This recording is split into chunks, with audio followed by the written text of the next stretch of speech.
Hey guys, what's going on? Today I'm going to do a little video of how I tie jigs. I'll kind of go over the things you'll need to get started and then go over the process and show you how easy it really is. Get started with some of the basic things you'll need. Obviously you're going to need some sort of jig head and skirt material. So you can use jig heads like these are from Lure Parts Online. You can use your favorite tackle companies such as Omega Custom Tackle, or Lure Parts Online, more Lure Parts Online. There's a ton of options. You can get, your extra wide gap style hook, plastic round bend, different types of weed guards, all that. Then skirt materials, also Lure Parts Online or Skirts Unlimited is a good website. I like to try and keep my colors pretty simple, natural colors. More natural over here, and then some like what I call accent colors that I put in for like some things called Ozark Crawl are kind of popular around here in the Midwest. Then the equipment you're going to need is a vise. This is just like a cheap $20 vise. It did come with a base that you could put on your table. I didn't like it.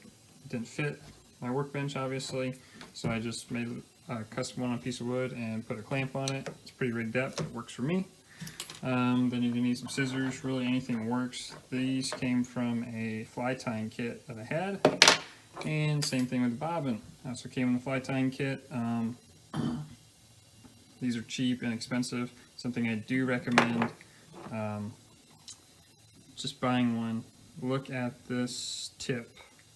Make sure you get one. There we go. That is good and rounded, or it will cut your thread and you will be extremely agitated because they're kind of a pain to fix. I like to use uni thread or Kevlar thread. This is just 3/0. The spool's almost gone. This is like my third or fourth spool I've gone through. You can tie a lot of jigs with really just one spool. So that's all you need, and we will get into how to actually tie the jig. The next thing is getting the weed guard out of the way.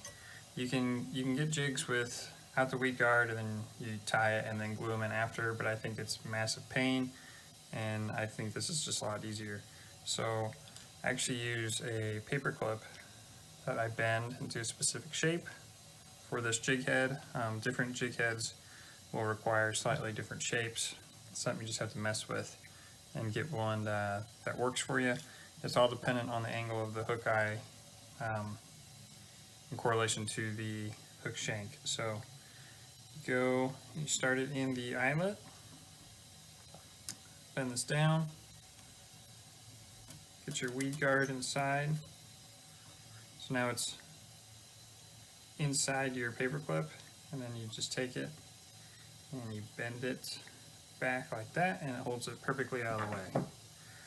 Next thing is get your bobbin with a little thread and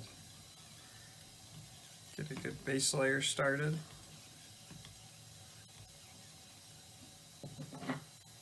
So give you a good backing that won't slip later on. Okay, and then I'm gonna do, I'll just do a green pumpkin and brown jig. Okay, so I got green pumpkin and brown tabs. There's about 20 to 22 strands per tab. I usually use 2 on a jig. When I tied 2 different colors and I want it to be uniform throughout the jig, I will take each tab and split it in half. So do that with the green, do this with the brown.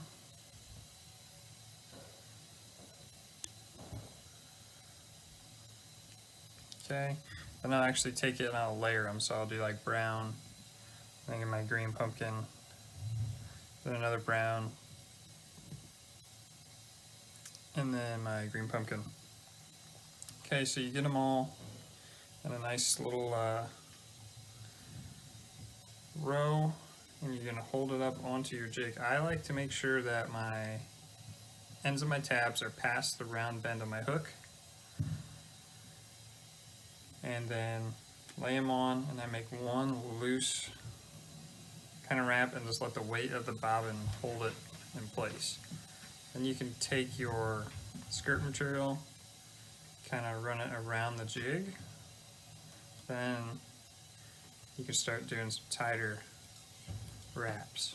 And for this part, you can use a wider thread. Like you can make it wider and it'll make your skirt flare out, or you can make it narrow and keep it tighter, or you can just kind of go in between. I tend to do a little bit in between. Okay, so you get your wraps on. Now you need to finish your thread. You don't do anything fancy. Make a loop, go around the jig, and go through. So you're literally just making a half hitch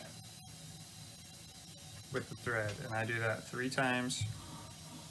I've never had the thread come undone on me. Do a lot of skipping, and I've had jigs that I've used for a long time, never had the thread come undone. Don't have to glue it or anything special. I think that's just a waste of your time.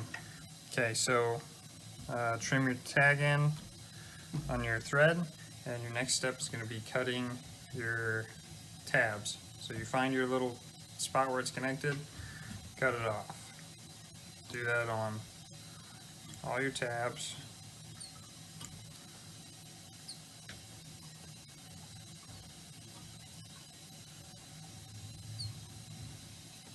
Okay, take your weed guard holder off.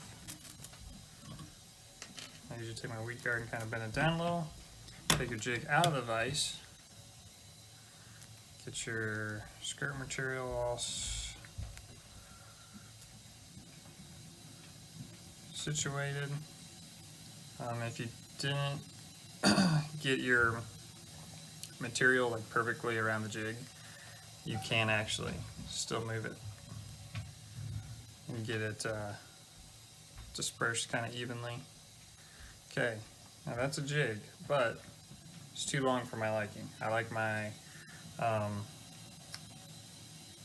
skirt material to end at the round bend of the hook. So I hold it up, I go to the bottom of the hook where it bends, and I trim it. That allows your trailers to hang down below and get all their action without the skirt impeding it. So that is a finished jig. That's how you tie them. Super easy, and I hope you enjoy and make some of your own.